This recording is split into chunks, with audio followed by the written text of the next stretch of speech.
안녕하십니까. 네, 반갑습니다. 네. 자, 먼저 어제 여야 4당의 패스트트랙 추인부터 한국당의 밤샘 농성까지 어떤 일이 있었는지 영상으로 준비해봤습니다. 먼저 보시죠. 11대 11로 한 표 차이로 합의안을 추인하는 것으로 결론이 났다는 말씀을 한 표 차이 표결로 해야 되는 당의 현실이 굉장히 자괴감이 들고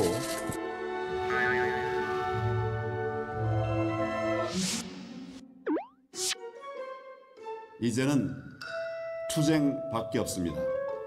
싸워 이길 때까지 우리가 정말 목숨을 걸고 자유민주주의를 지키기 위해서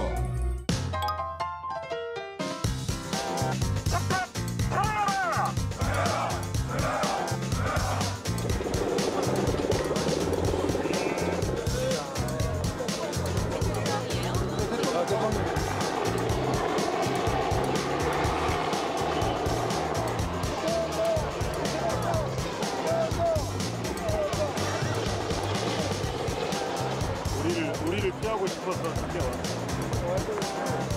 연가 농성에 들어가도록 하겠습니다. 9월은 안전체로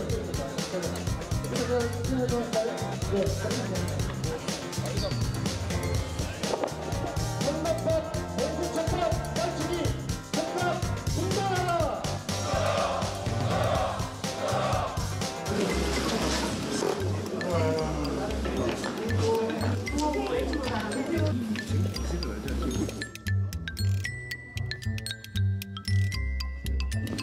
켜지 마세요. 불 켜지 마. 불 켜지 마. 끄세요. 불 누가 켰어?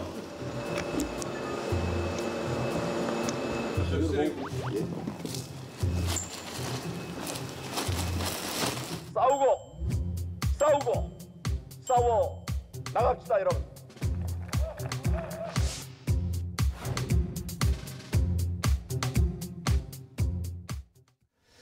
네, 저희가 영상으로 어제 있었던 일들을 조금 정리를 해보았습니다. 어제 바로 이 자리에 계셨었죠. 장제원 의원님께 먼저 질문을 드리고 싶습니다. 지금 한국당 분위기 어떻습니까? 근데 이제 영상의 음악이라든지 CG가 저희들의 결이나 이런 그 마음을 너무 희화화시키는 것 같아가지고 예. 심각한 유감을 먼저 표합니다. 예, 알겠습니다. 저도 이거는 드리고 말씀드리겠습니다. 예. 이게 뉴스 프로그램이지 않습니까? 뉴스 채널이고 종편이나 예능이 아니기 때문에 저렇게 저희들이 결기를 가지고 밤샘 농성을 하는 것을 좀 희화화시키는 데 대해서 자유한국당 국회의원 한 사람으로서 심각한 유감을 먼저 표합니다. 예, 알겠습니다. 저희들은요. 예. 민주당이 이렇게 좀 정의롭지 못하고 이렇게 야합으로 선거제도를 페스티벌로 태우는 것에 대해서 분노할 수밖에 없습니다. 대한민국 헌정사상, 역사상 단 한 번이라도 선거제도, 게임의 룰을 여야 합의 없이 통과시킨 적이 있습니까? 선거제도 패스트트랙은 패스트트랙의 대상이 아니라고 생각하고요. 저희들은 모든 것을 걸고 맡겠다는 결의를 다지는 그런 분위기입니다. 그렇습니다. 앞서 말씀해 주신 그 영상에 대해서는 저도 뭐 얘기를 좀 나눠보도록 하겠습니다. 회의를 통해서 말씀을 드릴 텐데 시청자 여러분들에게 조금 더 편하게 다가가고자 하는 편하게 의도가 다가가는 있었음을 것과 희야와는 분명히 틀리다는 입장을 예, 알겠습니다. 예, 지금 말씀해 주신 대로는 한 가지 포인트가 바로 이겁니다. 선거제도를 패스트트랙을 태우는 것이 안 된다. 제1야당과의 협의 없이 돼서는 안 된다. 이런 부분이거든요. 어떻게 들으셨습니까? 협의가 가능하다면 얼마든지 협의를 할 겁니다.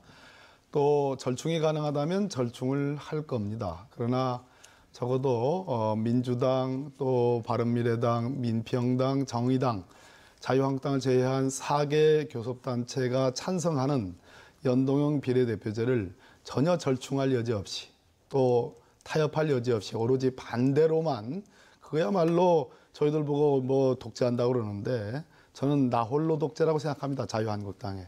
오늘 여론조사가 나왔습니다. 국민의 51%가 패스트트랙 처리가 잘한 것이다. 34%가 잘못된 것이다. 눈여겨봐야 될 점은 중도층이 48대 31로 잘한 것이라고 얘기하고 있습니다. 저는 자유한국당에 우리 보고 뭐 뻥축구라고 얘기하는데 자유한국당 우리가 볼 때는 침대 축구입니다. 자유한국당의 동의를 얻지 않으면 어떤 것도 변화 수정할 수 없다. 예.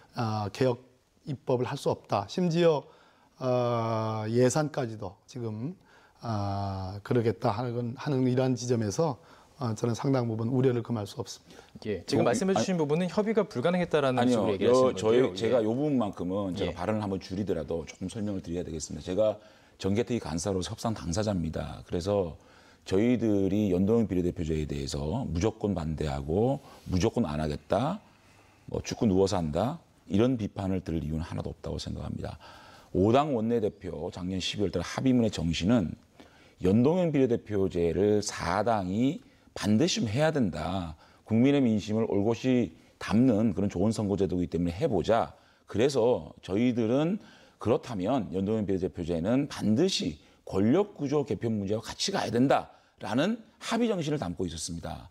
그래서 예. 저는 간사로서 정말 성실과 신의를 가지고 협상에 임했고 전 세계적으로 모든 연동형 비례대표를 구현할 수 있는 방법들을 다 연구했습니다. 정치적 타결이 남은 상황이었습니다.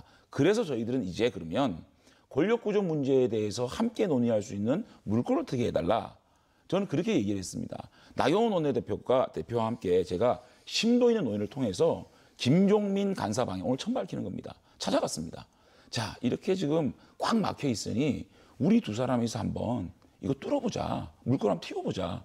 그런 방법은 문재인 대통령이나 최소한 이해찬 대표라도 무게감을 가지고 오케이 헌법 개정 특위를 함께 열어서 권력구조 원포인트 같이 논의하자라고 했다면 권력구조 개편은 내각제 말씀하신 건가요? 내각제를 포함한 또 총리 추천제, 총리 선출제를 다 포함한 그다음에 감사원을 어디로 갖고 갈 것이냐, 과연 예산 편성권을 국회로 갖고 올 것이냐 등등에 대한 권력을 어떻게 분산할 것이냐에 대한 물꼬를 틀 수 있는 공간을 마련하면 이 연동형 비례대표 문제에 대한 논의가 급물살을 탈 수 있지 않느냐. 당신하고 나하고 한번 열어보자라고 정식 제안을 했습니다. 간사로서. 그런데 지금까지 권력구조 문제에 대해서 책임 있는 당대표와 대통령께서는 한마디도 안 하고 연동형 비례대표제를 하겠다라고 합니다. 이 연동형 비례대표도 오로지 공수처와 바꿔치기 하면서 이렇게 밀어붙이는 것이 저희들이 무조건 발목 잡기 때문에 연동형 비례대표제를 강행할 수밖에 없다는 말은 이해가 안 되고요. 한 가지만 제가 좀 말씀을 드릴게요. 여론조사 말씀을 하시는데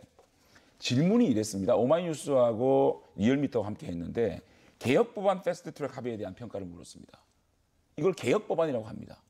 연동형 비례대표, 부분형 연동형 비례대표에 대해서 어떻게 생각하냐 물었으면 저희 어젯밤에 여의도 연구원에서 부분 연동형 비례대표에 대해서 50.6%가 반대하고 있습니다. 자, 그다음에 반대가 지금 몇 퍼센트라고 그러셨죠? 50.6%입니다. 지금 이게 중앙선관위에서 네, 등록했기 때문에 제가 발표하는 겁니다. 오늘 김세현 여의도 연구원장이 의총에서 발표를 했습니다. 그다음에 한 가지 마지막으로 말씀드릴게요. 충분히 시간 드리겠습니다. 제가 선거법 개정안, 공수처 설치 등을 여야 4당이 패스트트랙 안건을 처리하는 것에 대해서 54.3%가 반대를 했습니다. 자세하게 물어봤습니다. 여기는 개혁법안 패스트트랙에 대한 합의를 어떻게 평가하느냐라고 물었을 때 50.9%가 나왔고요. 정확하게 부분형 연동 비례대표제를 비롯한 여야 4당이 패스트트랙을 처리하는 것에 대해서는 54.3%가 반대하는 걸로 나왔거든요. 제가 이런 것에서 질문에 따라서 여론조사가 틀립니다. 이런 부분에 대해서 제가 말씀을 먼저 알겠습니다. 드립니다. 지금 몇 가지 사회자께서 이 토론으로 하러 나왔죠.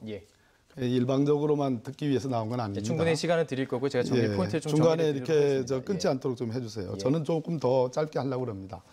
첫째, 지난 30년 동안 88년에 현재의 소선거구 제도가 도입이 돼가지고 기본적으로 그동안 선거법 개정이 있었지만 그것은 선거구 획정 중심의 그러한 선거 제도 개편이었고 현재의 소선거구 다수 대표제는 30년 동안 유지되어 온 겁니다.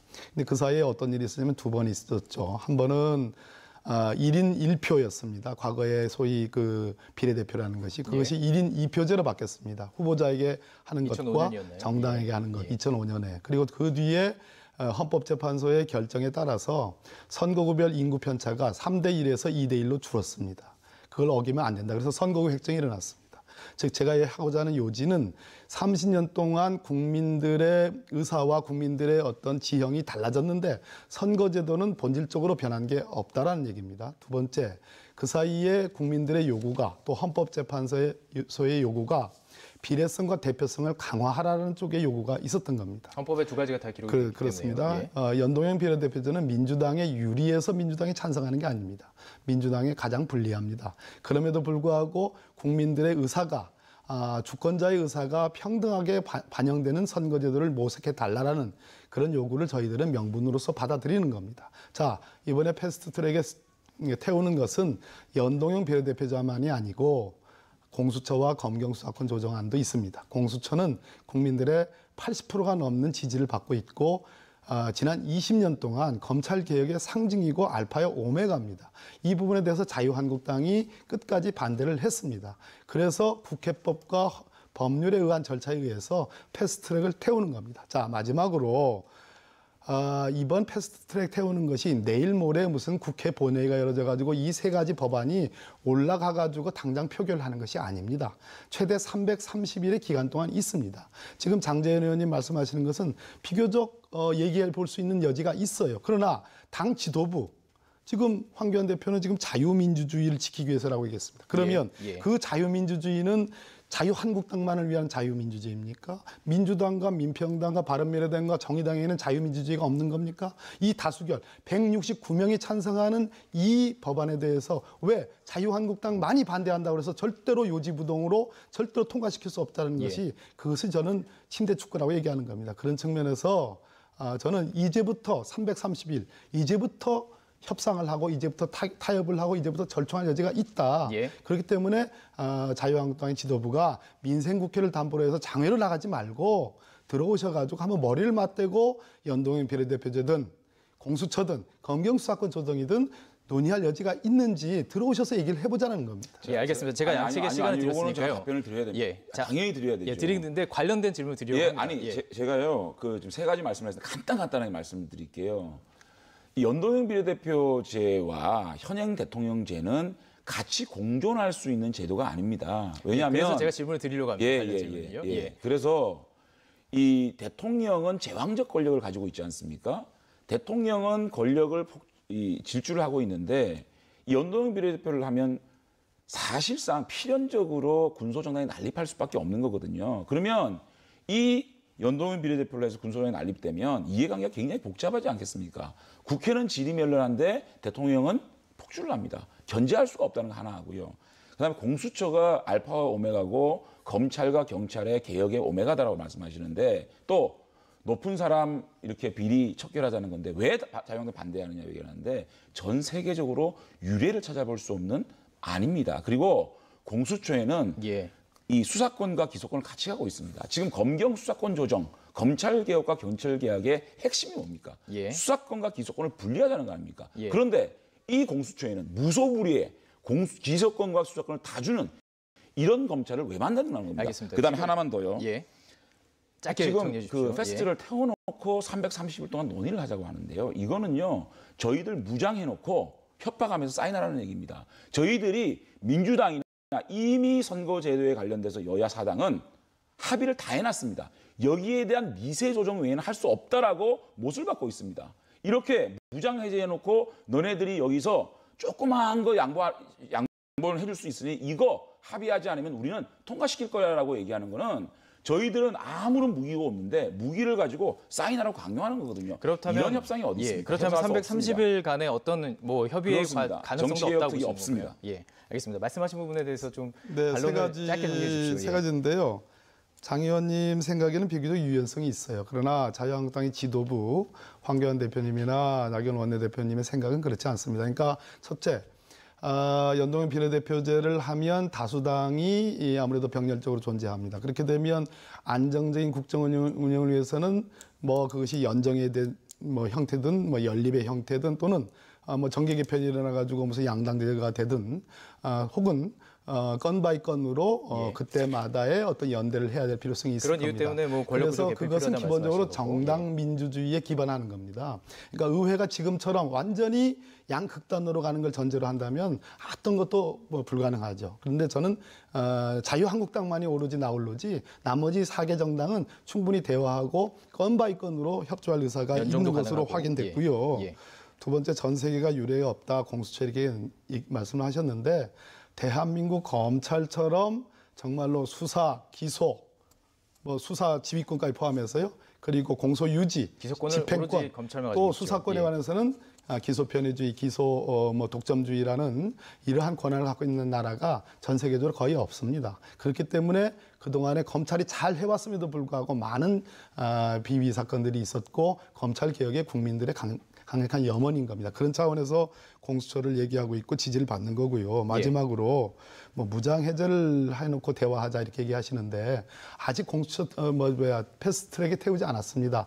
뭐 지금 오신환 의원이 지금 그 뭐 부분은 이제 어떤 좀 입장에 어려웠습니다. 그렇긴 예. 합니다만 예. 적어도 저는 장 의원님의 그 정도의 생각이 자유한국당의 지도부에 있었으면 좋겠어요. 근데 자, 그제가 보기엔 그렇지 알겠습니다. 않습니다. 자, 이 이거 부분은 아닙니다. 아니에요. 예, 이거는 예. 지금 조금 자, 제가 한 번 더 그런데요. 간단하게 지금 말씀드려야 돼요. 검수처와 왜냐하면 이 비리 왜냐하면 연동형제 아닙니다. 그동안 그게 얘기 아니고 진도를 나가면서 진도를 얘기합시다. 나가는 게 좋은데 한 번 한 번씩 해야 되지 않습니까? 제가 어떤 걸 간단하게 예. 말씀드릴게요. 전 세계적으로 얘기 말씀을 하시는데요. 연동형 비례대표를 하는 건 전 세계적으로 2개 나라입니다. 이원 집정부제 아니면 내각제입니다. 군소정당이 출연할 수밖에 없는데 여기는 필연적으로 열린내각을 할 수밖에 없습니다. 열린내각이 돼야 견제와 균형을 할 수 있는데 자, 그렇다면 박범계 대통령제를 의원님. 잠깐만 대통령제를 하게 되면 국회가 대통령을 건강하게 견제할 수가 없습니다. 그래서 어저께 방송 토론할 때 박범계 의원님께서 권력구조 문제의 개편에 대해서 당 지도부에 대해서 말을 하겠다고 하셔가지고 이해찬 대표가 문재인 대통령이 이 문제에 대한 화답을 해달라는 말씀을 드리고요. 한국당도 이 부분이 들어가면 아니요. 합의 가능성이 있습니까? 제가 그러니까 그 질문에 답을 해보세요. 예? 예. 한국당도 지금 이 부분 권력구조 개편에 대해서 제가 민주당이 제가 나온다면 말씀드렸어요. 예, 김종민 할수 의원한테. 있습니다. 예. 에이, 김종민 의원한테 제가 지도부에 자유 잠깐만요. 지도부 나경원 또 화를 내네. 또. 아니요 나경원 하지 마시고 자유한국 아니 제가 제 잠깐만 질문은 제가 답변을 하는데 알겠습니다. 자꾸만 짧게 박범계 한 의원님하고 번씩 답변할 때는 앵커께서 예. 중간에 끼어들지 않고 예. 제가 답변을 해야 될 시간을 왜 끼어드십니까? 알겠습니다. 충분 시간 드리겠습니다. 그다음에 예, 말씀해 주십시오. 예. 그다음에 그거 말씀드릴게요. 예. 그 권력구조 개편 문제를 말씀드릴게요. 제가 장제원이 혼자 얘기한 게 아닙니다. 나경원 원내대표와 아주 오랜 기간 대화를 나누고 무게감 있는 뜻을 김종민, 저의 카운터파트 김종민 의원에게 전달을 했다는 말씀을 드리고 전향적으로 검토해 주기 바란다는 말씀을 드리고요. 예. 그다음에 공수처 문제 말씀드리는데요. 방금 얘기하셨잖아요. 검찰이 기소권과 수사권과 공사유지권 다 갖고 있는 막강한 검찰이 있어서 문제였다라고 얘기하는데 그렇기 때문에 검경수사권 조정을 통해 가지고 검찰과 경찰을 견제해서 기소권과 수사권을 분리하자는 게 아닙니까? 그것이 검경수사권 조정, 검찰개혁, 경찰개혁의 핵심입니다. 그런데 공수처에는 기소권과 수사권을 다 주는 이 검경수사권 조정, 검찰개혁을 역행하는 이런 무소불위의 검찰 하나 더 만드는 그 이유가 어떻게 이것이 개혁입니까? 말씀을 드리고 다시 한번 말씀을 드리면 지금 현재 정개특위에서 논의되고 있는 여야 4당이 합의된 연동형 비례대표의 안에서 어느 정도까지만 양보할 수 있지 이 큰 틀은 절대 건들 수 없다는 게 여야 4당의 위원장을 비롯한 간사의 확고한 입장입니다. 저희들이 어떻게 이런 상황에서 뚫고 들어가서 330이라는 못을 받고 있는데 협상이 가능합니까? 두 가지 잘못된 팩트가 있는데요. 첫째는 수사권, 기소권 다 주는 공수처라고 자꾸 오늘 두 번째 얘기했습니다. 지금 최근 뉴스를 못 봤습니까? 지금 잠깐만요. 가만히 계세요 좀. 충분히 하셨으니까. 판검사와 검경. 그렇지 않습니까? 판검사와 경무관급 이상의 경찰에 한해서 수사 기소권을 주는 공수처입니다. 그렇게 바뀌었지 않습니까? 바른미래당이 그것을 당론까지 아니라도 당의 입장으로 추인했지 않습니까? 그런데 왜 자꾸 오늘 수사권 기소권 다 주는 공수처라고 그렇게 말씀을 하십니까? 자, 잠깐만요. 그 팩트는 틀리셨고요. 두 번째, 자꾸 김종민 의원 하시는데 지금 실무 협상 파트너 아니겠습니까? 그렇다면 제가 묻는 질문이나 우리 앵커께서 묻는 질문은 이겁니다. 자, 패스트트랙 태우기 일보 직전에 와 있는 연동형 비례대표제에 대해서 지금 장 의원께서 뭐라고 그러시냐면은 권력구조 개편에 대한 원포인트 개헌 얘기를 자꾸 하시니까 그렇다면 지도부의 말씀을 드려가지고 황교안 대표든 나경원 원내대표든 지도부의 말씀으로 적어도 연동형 비례대표제도 적극적으로 작년 12월 15일에 합의했던 내용처럼 적극적으로 검토한다. 두 번째, 원포인트 권력구조 개헌에 대해서도 적극적으로 검토한다. 이 두 가지를 공식적으로 제의를 하십시오. 그렇게 되면 우리 장제원 의원님이라는 간사 차원의 그 어떤 그 얘기가 아니고 당 지도부 차원에서 자유한국당도 이 문제에 대해서 정말 여당과 나머지 야 3당과 긴밀하게 논의할, 긴밀하게 타협을 할 의지가 있구나라고 그런 시그널을 주십시오. 그렇게 되면 예. 얘기가 되는 알겠습니다. 겁니다. 자꾸 제가- 장애로 나가셔도 지금 자꾸 농성한다고 그러고 알겠습니다. 예. 무슨 뭐 아까 그 험한 말씀 하시는데 그렇게 하지 마시고 예. 그 공식적으로 제의를 하시면 저는 답변하지 돌아간다고 예, 잠시만요. 생각합니다. 지금 제가 계속 이제 얘기를 하고 싶었던 부분은 공수처와 이 부분은 사실 오랜 기간 토론이 되고 오지 않았습니까? 두 분이 토론하는 거 제가 많이 봤고요. 그래서 앞으로 미래를 얘기하고 싶어서 제가 이제 아니요, 얘기를 이 꺼낸 답변은 건데요. 제가 예. 팩트가 틀린 얘기이기 때문에 하는 것들이 어떤 부분이 또 틀렸습니까? 예. 나경원 원내대표가 의원총회 저희 선거제도 개선, 선거제도 개편에 대한 의원총회가 끝나고 기자들 앞에 공식적으로 브리핑했습니다. 못 들으셨습니까? 아니 그 말씀만 드리는 게 아니고 아니, 좀 끼어들지 마시고요. 연동형 비례대표제에 아니, 대한 끼어들지 마시고요. 혹시 바른미래당 검토와- 아니, 제가 충분히 예. 말씀을 드릴게요. 예. 팩트를 말씀드릴게요. 기자들 앞에서 민주당은 5당 여야 원내대표 합의문에 근거해서 권력구조 개편 문제에 대해서 화답을 하라. 그러면 연동형 비례대표제를 비롯한 선거제 제도에 대한 물꼬를 트겠다라고 공식적으로 브리핑을 했습니다. 그 얘기를 듣고 그 얘기를 함께하고 난 다음에 나경원 원내대표와 대화를 나누고 김종민 간사에게 얘기한 겁니다. 간사끼리 수준에서 얘기가 아니었습니다. 그 점에 대해서는 제가 바로 잡고요. 그다음에 공수처 부분을 얘기하시는데 그럼 경무관급 이상과 판검사에 대한 기소권은 기소권 아닙니까? 기소권과 수사권을 같이 가지고 있지 않다니요. 제가 그게 팩트가 틀린 얘기입니까? 다 줬다고 그랬지 않습니까? 수사권과 기소권을 같이 가지고 있는 다 줬다고 이런 두 번이나 거는 얘기하시죠. 예. 수사권과 기소권을 분리시키자는 검경 수사권 조정 또 검찰 개혁의 방향과 역행하고 있다는 말씀을 드린 자, 겁니다. 정리를 해드리겠습니다. 판검사와 경무관급 이상의 경찰들에 대해서 약 7천 명 정도가 되나요? 전체가 예, 5천 명인가요? 공수처 수사대장 전체가 7,300명이고요. 예, 그 그 중에 부분들에 판검사 대해서만- 경무관급 이상의 예. 경찰이 5,100명쯤 그렇습니다. 되니까 거의 대부분 사실상의 예. 공수처의 기본 정신은 지켜지는 알겠습니다. 겁니다. 자, 그 부분 정리하고 들어가고 이제 다른 주제로 좀 넘어가 보도록 하겠습니다. 그러시죠. 좀 분위기를 좀 바꿀 목적도 있습니다. 바른미래당 지금 김관영 원내대표와 또 나경원 한국당 원내대표의 조금 다른 이야기들이 오가고 있습니다. 저희들이 녹취를 준비했는데요. 지금 준비됐습니까? 예, 지금 나경원 원내대표와 김관영 원내대표의 이야기 들어보도록 하겠습니다. 목소리가 좀 달랐습니다. 함께 들어보도록 하겠습니다.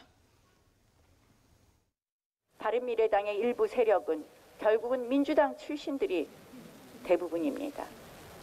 김관영 원내대표 회담에서 이런 이야기를 저한테 한번 하더군요. 바른미래당 끝까지 가겠냐? 제가 묻는 질문에 끝까지 갈 수 없을 수 있다. 이렇게 하고 본인 민주당 갈 수도 있다. 그러나 본인 소신이다. 이렇게 이야기했습니다. 여러분, 이것이 정말 여야 4당의 합의라고 할 수 있을까요? 그거는 말도 안 되는 소리고요.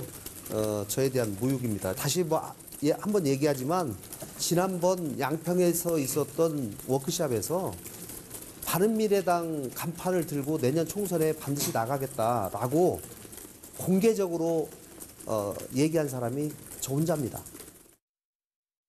네, 지금 패스트트랙도 그랬고 바른미래당이 캐스팅 보트를 쥐고 있기 때문에 이런 이야기가 나오는 것 같은데요. 지금 결정적으로 사개특위 같은 경우는 오신환 의원이 지금 절제적으로 한 표를 쥐고 있습니다.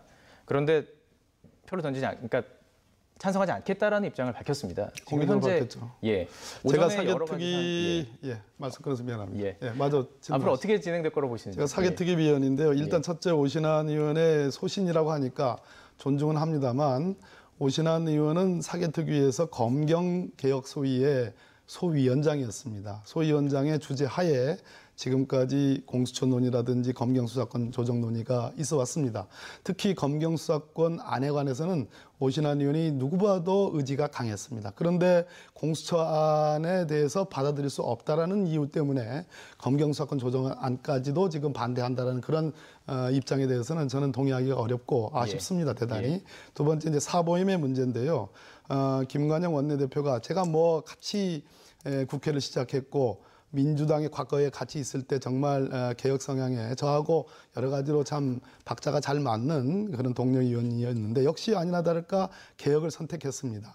오늘 사보임을 통해서라도 반드시 이 관철을 하겠다는 의지를 밝혔습니다. 사보임 문제는 아마 지금 임시국회이기 때문에 원칙적으로 사보임이 안 되는 거지만 국회의장이 부득이한 사정이 있는 경우에 국회의장의 동의를 받아서 할 수가 있습니다. 예.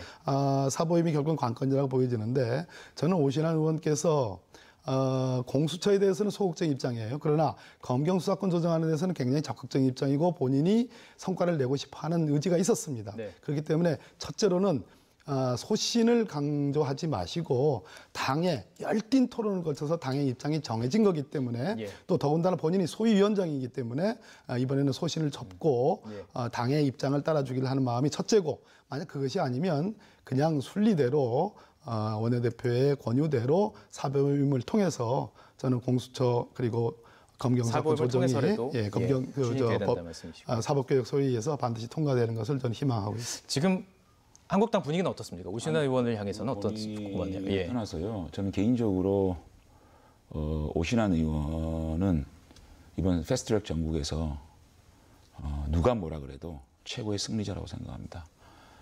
이 정당 내에서 소신을 지키는 거는 정말 어렵습니다. 어제 밤에 한숨도 못 잤을 거라고 생각이 들고요. 제가 그 마음을 생각해 보니까 가슴이 찡할 정도로 오신환 의원께 정말 박수를 보내고 싶고요. 바른미래당을 쳐다보게 되면 정말 당론 추인이라는 미명하에 헌법기관에 대한 테러를 한 것이라고 생각됩니다. 손학규 대표의 노욕과 김관영 대표의 이런 정략이 바른미래당의 붕괴를 가져올 수밖에 없는 것이다. 바른미래당을 향해서도 저는 그래서 다르군요. 그럼에도 불구하고 바른미래당 내부에 정의로움을 가지고 있는 소신 있는 의원들은 국민들이 평가할 거라고 생각이 들고요. 사보임 어떻게 보십니까? 사보임 부분에 있어서는 작년에요. 김연아 의원이 있었습니다. 자유한국당의 비례대표 김연아 의원이 국토위에 있었습니다. 그 당시에 김연아 의원은 당론을 거부하는 바른정당과 함께 좀 그 이념이나 노선을 같이 했던 분인데 네. 그분에 대해서 자유한국당 원내대표단이 정세균 국회의장한테 사보임을 요구했습니다. 그때 김연아 의원이 강력하게 본인이 사보임을 거부했습니다. 정세균 의장은 김연아 의원의 뜻을 반영해서 국토위에서 일을 할 수 있도록 배려를 했습니다. 이것도 마찬가지입니다. 이것이 얼마나 지고지순한지 모르겠지만 오신환 의원의 그동안 검경 수사권 조정 문제라든지 공수처 문제로 바른미래당의 간사로서 정말 열정적으로 일했던 분입니다. 당론이라는 이 추인이라는 그 미명 아래 오신환 의원을 자신의 소신을 굽히도록 저는 바른미래당이 또 문희상 의장이 해서는 결코 안 되고 이건 정당 민주주의에 대한 파괴고 민주정당을 포기한 그런 행동이라고 저는 생각합니다. 오늘 오전에 그것 때문에 그 문희상 의장을 항의 방문한 것으로 그렇습니다. 알고 있는데요. 어떤 이야기들이 그런 전달됐습니까? 뉘앙스가 좀 예. 나왔습니다. 예. 그러니까 확실하게 사보임을 자신이 허락하겠다는 얘기는 안 했는데요. 이 법에 나와 있습니다. 본인이 사보임을 하지 않을 경우 질병이나 위원이 자신의 사유로 원하지 않을 경우에는 사보임을 하지 못하라고 되어 있는데도 불구하고 문희상 의장은 허락을 하겠다는 뉘앙스로 얘기를 해서 예. 저희들이 문희상 의장에 대해서 정세균 의장의 예. 그런 정도를 따라주시라고 얘기하고 있습니다. 다시 한번 말씀드리지만 오신환 의원의 소신은 존중받아 마땅합니다. 그러나 지금 말씀하신 것처럼 정당 민주주의를 얘기했습니다. 이 문제가 사법개혁특위의 검경개혁 소위 차원의 지금 논의 수준을 이미 한참 벗어났습니다. 자유한국당은 이것을 기화로 해서 민생국회까지도 나몰라 하면서 장외로 나갈 지금 일보 직전에 있습니다. 더군다나 추경이라는 정말 안전예산, 미세먼지 등등의 대책 예산들조차도 지금 외면하려고 하고 있습니다. 따라서 이 문제는 이미 어떤 국가 운영의 문제고 정당 민주주의의 문제로 승격한 겁니다. 그렇기 때문에 오신환 의원이 개인의 소신을 강조해서 바른미래당이 어찌됐든 다수결이 민주주의 아닙니까? 12대 11입니다. 한 표든 0.5표든 0.1표든 다수가 어쨌든 이것은 바른미래당이 패스트트랙을 통해서 통과시키라는 것이 바른미래당의 당의 입장입니다. 예. 그렇기 때문에 정당 민주주의의 관점에서 저는 오신환 의원이 이 사보임에 동의하거나 아니면 최소한 소위원장으로서 그동안 했던 말들이 있기 때문에 그렇습니다. 실제로 공수처안 뭐 어느 정도 타결 소지가 있으면, 타협의 소지가 있으면 예. 저희들이 반양보한 거 아니겠습니까? 바른미래당의 주장을 받아들여서 타협의 소지가 있으면 본인도 받아들일 의지가 있는 것처럼 그러한 뉘앙스의 얘기도 했습니다. 알겠습니다. 자, 검경 수사권 조정은 알겠습니다. 더더욱 오신환 자. 의원의 손때가 묻어있는 아주 중요한 안입니다. 예. 그렇기 때문에 당론을 따른다는 그런 입장으로 저는 돌아오기를 그, 지금까지 잠깐만요. 말씀드리죠. 검경 수사권 조정 문제는 자유한국당도 적극적으로 협조를 하고 있다는 말씀을 드리고요. 국회법 제48조를 읽어드릴게요. 위원을 개선할 때 임시의 경우에는 회기 중에 개선될 수 없고 위원이 질병 등 부득이한 사유로 의장의 허가를 받은 경우에는 그러지 아니하다. 분명히 본인의 의지가 없으면 사보임 안 된다는 만약에 사보임이 된다면- 국회법에 근거하는 예, 것이고요. 만약에 사보임이 이루어지면은- 오신환 의원의 고민은 예. 이런 겁니다. 예. 제가 읽어드릴게요. 간단하게. 선거법만큼은 여야 합의로 처리해왔던 국회 간행까지 무시하고 밀어붙여야 할 만큼 현재의 반쪽짜리 연동형 비례대표가 가치 있다고 생각하지 않는다. 두 번째, 누더기 공수처 법안을 위해 당의 분열을 눈감으면서 저의 소신을 저버리고 싶지 않았다. 이것이 오신환 의원의 말씀입니다. 제가 아까 민생 말씀하시는데요. 지금 대한민국이 어떻게 돼 있습니까? 자영업은 길거리에 앉아 있고 학생들은 지금 젊은 사람들은 일자리가 없어서 알겠습니다. 자, 본론으로 최고의 실업률을 기록하고 있습니다. 그런데 예, 그럼 권력 이제 또- 문제, 알겠습니다. 사정 문제, 선거법 문제가 이 얘기 좀 하세요. 뭐가 알겠습니다. 이렇게 예. 잠깐만요. 제가 이게 끝낸 이유는요. 잠깐만요. 너무 주제가 민생 확산해서 말씀하셨어요. 그렇습니다. 예. 그러면 왜 제가 민생 말씀에 대해서 말씀 못 드려야 됩니까? 예. 민생을 저버린다고 얘기하지 않습니까? 예. 지금 선거법 문제, 국회의원 뽑는 문제, 사정하는 공수처 문제 이것이 뭐가 그리 급해가지고 추경 예산 앞두고 이렇게 국회를 경직시키는 민주당이 왜 이렇게 하는지 도저히 납득할 수 없다는 말씀을 예, 제가 드리겠습니다. 알겠습니다. 다시 돌아와서- 예, 제가 끊었던 이유는 한 가지입니다. 이게 주제가 정해져 있고 과거에 나왔던 그런데 내용들을 민생 문제를 조금 끊고 박범계 싶은 의원님이 말씀하셔서 안 말씀인데요. 끊고 제가 예. 민생 얘기를 왜 끊습니까? 아 그러면 민생 얘기하면 또 들어야 되기 때문에 이쪽으로 가는 겁니다. 다시 돌아와서요. 예. 자, 어찌됐든 아까 설문 항목을 짧게 정리해 주십시오. 예. 설문 항목을 시비를 거셨는데 어찌됐든 국민의 절대 다수가 51대 34로 이번 패스트트랙을 찬성하고 있습니다. 더욱 중요한 것은 중도층이 48대 31로 역시 마찬가지로 찬성하고 있어요. 이 얘기는 무슨 얘기냐면 다수의 독재도 안 되지만 소수의 독재도 안 된다. 나홀로 독재도 안 된다. 그렇기 때문에 돌아오십시오. 돌아오셔가지고 머리를 맞대고 제가 보기에는 330일이지만 아직도 시간이 있습니다. 돌아오셔가지고 개헌이든 연동형 비례대표제든 또 공수처든 검경 수사권 조정이든 정말 당 차원에서 진지한 논의 작년 12월 15일 날 자유한국당 원내대표도 함께 동참해서 사인을 했던 그 정신으로 돌아오시면 이 문제가 풀립니다. 그런데 예, 그럼 조금 전에 얘기해 주셨던 것처럼 그 사당이 합의한 원안에서 많이 변하는 거는 안 된다라는 얘기는 하셨는데 네. 그 부분에서도 좀 조정이 가능할까요? 만약에 330일 안에 협의장으로 나온다면. 어차피 패스트트랙을 태운다 하더라도 예. 지금부터 논의가 시작이에요. 우리가 지금부터 패스트트랙을 태워서 내년 2월쯤에 정말로 마이너스 한 50일 남겨놓고 선거법이 개정이 돼서 이제 내년 총선에 적용이 된다 하더라도 그 내년 총선 직전에 통과된 그 안이 현재 만들어진 안일 거라고 장담하는 사람은 없습니다. 국회라는 것은 주거니 받거니 하는 겁니다. 그렇기 때문에 차라리 그때 가서 시간에 쫓겨서 그러지 말고 지금부터 작년 12월 15일에 합의 정신으로 돌아오라. 그리고 절대로 장외로 나가지 마시라라는 그런 권유와 부탁의 말씀을 제가 드립니다. 예, 답변을 알겠습니다. 드릴게요. 패스트트랙 아직까지 안 탔습니다. 그렇습니다. 태우지 예. 마십시오. 돌아옵니다. 그리고 분명히 말씀드리는데 그러니까 만약에 사보임이 안 돼서 거부가 된다면 그때는 돌아오는 건 어떻게 궁금합니다. 그 부분. 그게 무슨 말씀이세요? 그러니까 사보임이 안 되고 오신환 의원이 민주당이 거부해서 안 스스로 된다. 예. 패스트트랙을 거두십시오.